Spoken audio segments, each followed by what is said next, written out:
students from the village of Hosanna, Ethiopia, are celebrating clean water in their school, thanks to the efforts of Helen Boxwell, founder and executive director of the Huntington-based nonprofit H2Empower.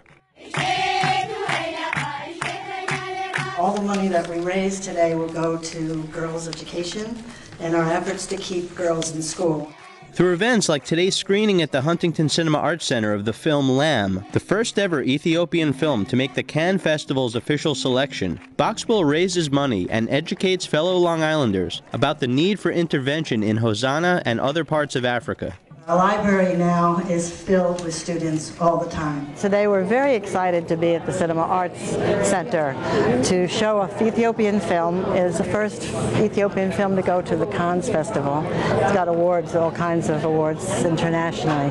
So we're sharing a bit about Ethiopian culture, and at the same time we're able to talk about our work in Ethiopia. H2Empower has been working now for 14 years in Ethiopia, and this is a way to share Long Island some culture and information about what we're doing. Besides developing critical infrastructure like clean water and roads, H2Empower's mission is to provide access to knowledge and literacy through education, especially for girls. The role of women traditionally in Ethiopia has been to take care of the household, so their educational opportunities have been neglected.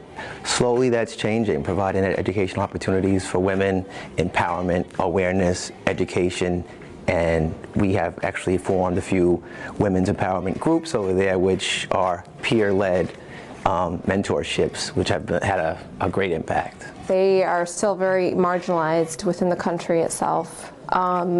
Not given the same, sort of equality, and that's very evident working in the country, working in the field of education, but also working with other governmental organizations as well. In order to raise population, to raise, a people up, it has to be of equal, care and thought, and this should go into all populations, but mostly women there, yes, they are incredibly marginalized, not given the same opportunities. 82% of women in Ethiopia are illiterate, according to the United Nations. Social norms and traditions about the role of women, as well as poverty, distance to schools, and the absence of targeted intervention to support girls' education are among the contributing factors. We're really working to try to keep girls in school. And in Ethiopia, many girls get married early. They have lots of duties that make it difficult for them to go to school. Women, had to carry all the burden, and that's like a tradition, and men work outside and women had to, do the stuff. And she saw that, and she been going to Ethiopia every year, trying to fundraisers to get water in and building classrooms. We're working with parents and community and the adults and teachers and girls clubs to to support girls and change attitudes and encourage them and enable them to continue their education. Because we know that if they continue their education, their health, their success, financial success, their future is much more improved rather than if they don't have an education. This is a good opportunity, and it's a global opportunity. And I'm all about this global initiatives. We don't live in isolation anymore, and certainly the politics and times can bear us out. So the more that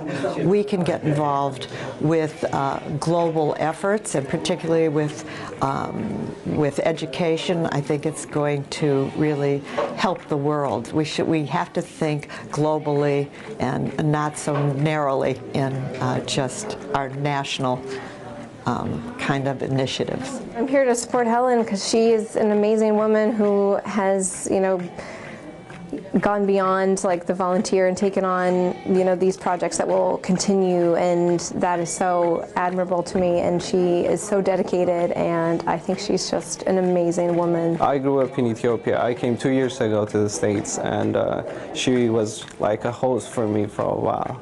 It's just a touchstone, and I think the film will give you a sense of who these beautiful people are, and in so many ways. They have so little, but they have so much, and they've really taught me so much about life and about what's important. This is a country that's very dear to my heart. It has molded and shaped me into, you know, the person that I feel like I always wanted to be. The work of Helen Boxwell has been inspirational to many over here in our Long Island community, and has been extremely inspirational to the Ethiopian community out there. She has so many friends and family members, and she's considered the mother to thousands, and the love and embrace that they provide for her has just been a driving factor a motivating factor in why she's worked so tirelessly to create such an impact. For Push Pause in Huntington, this is Greg Blank.